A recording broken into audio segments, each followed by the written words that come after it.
আপনি সেনাবাহিনীর মধ্যে যারা ফ্যাসিবাদের দোসর আছে তাদেরকে ওই জিয়াউল আহসানের মতন চাকরিচ্যুত করুন। জনগণের কাছে আপনি তাদের নাম প্রকাশ করুন। সদস্য রয়েছে, সেই সেনাবাহিনী কলুষিত হোক, সেনাবাহিনী বিতর্কিত হোক, আমরা তো সেইটা চাইতে পারি না। এই বাহিনী আমাদের বাহিনী। এই ঘটনায় আপনার কোনো দায় না থাকে তাহলে আপনাকে বক্তব্য দিয়ে অবস্থান স্পষ্ট করতে হবে।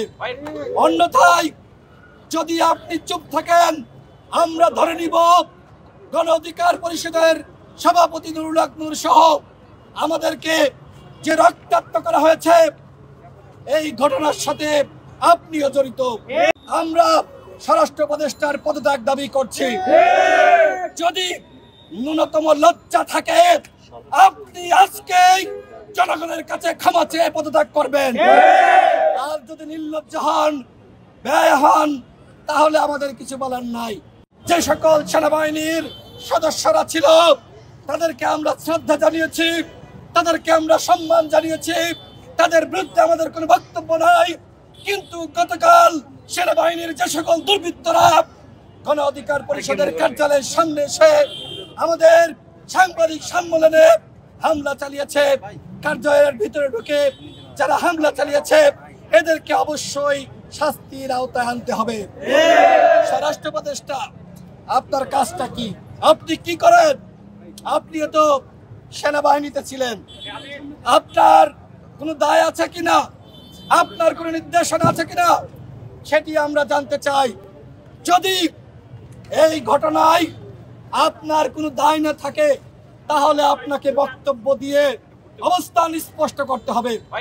অন্যথায় যদি আপনি চুপ থাকেন, আমরা ধরে নিব গণ অধিকার পরিষদের সভাপতি নুরুল হক নূর সহ আমাদেরকে যে রক্তাক্ত করা হয়েছে এই ঘটনার সাথে আপনিও জড়িত।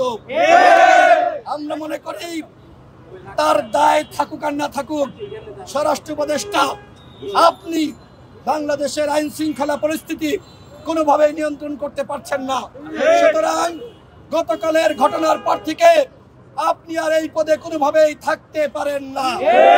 সুতরাং আমরা স্বরাষ্ট্র উপদেষ্টার পদত্যাগ দাবি করছি। যদি ন্যূনতম লজ্জা থাকে আপনি আজকেই জনগণের কাছে ক্ষমা চেয়ে পদত্যাগ করবেন। আর যদি নির্লজ্জ হন, ব্যয় হন, তাহলে আমাদের কিছু বলার নাই। আমি এতটুকু বলতে চাই, বারবার বলছি প্রতিরক্ষা সংস্কার কমিশন গঠন করেন। আমরা দেখেছি সেনাবাহিনীকে 18 সালে কিভাবে বিতর্কিত করা হয়েছে। শেখ হাসিনা সেনাবাহিনীর ঊর্ধ্বতন পদে বিভিন্ন আওয়ামী ফ্যাসিবাদের দশরদারকে বসিয়েছে।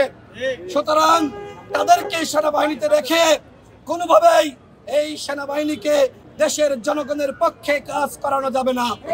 সুতরাং সেনাপ্রধানকে বলবো, আপনি সেনাবাহিনীর মধ্যে যারা ফ্যাসিবাদের দোসর আছে তাদেরকে ওই জিয়াউল আহসানের মতন চাকরিচ্যুত করুন। জনগণের কাছে আপনি তাদের নাম প্রকাশ করুন। নতুবা আপনি যদি চুপ থাকেন, আপনি যদি তাদের বিষয়ে কোনো পদক্ষেপ গ্রহণ না করেন, তাহলে আমরা মনে করব যে আপনি তাদের আশ্রয় প্রশ্রয় দিচ্ছেন। আমরা সবসময় সেনাবাহিনীর প্রতি আমাদের উদারতা, আমাদের শ্রদ্ধা, আমাদের ভক্তি ভালোবাসা ছিল এবং থাকবে। আমার নিজের পরিবারেও সেনাবাহিনীর সদস্য রয়েছে, আমার অসংখ্য আত্মীয় স্বজন সেনাবাহিনীতে রয়েছে। শুধু আমার না, আমাদের প্রত্যেকের পরিবারে সেনাবাহিনীর সদস্য রয়েছে। সেই সেনাবাহিনী কলুষিত হোক, সেনাবাহিনী বিতর্কিত হোক, আমরা তো সেইটা চাইতে পারি না। এই বাহিনী আমাদের বাহিনী। এই বাহিনীকে আমরা পালি, আমরা পুষি, তাদেরকে আমরা বেতন দিই। আমাদের ভ্যাট এবং ট্যাক্সের টাকায় তাদের বেতন দেওয়া হয়। আর সেই বাহিনী ফ্যাসিবাদের পক্ষে অবস্থান নিয়ে, জাতীয় পার্টির পক্ষে অবস্থান নিয়ে আজকে আমাদেরকে হামলা করবে। অনেকে বলছে যে আমরা নাকি জাতীয় পার্টির কার্যালয়ের সামনে গিয়েছি।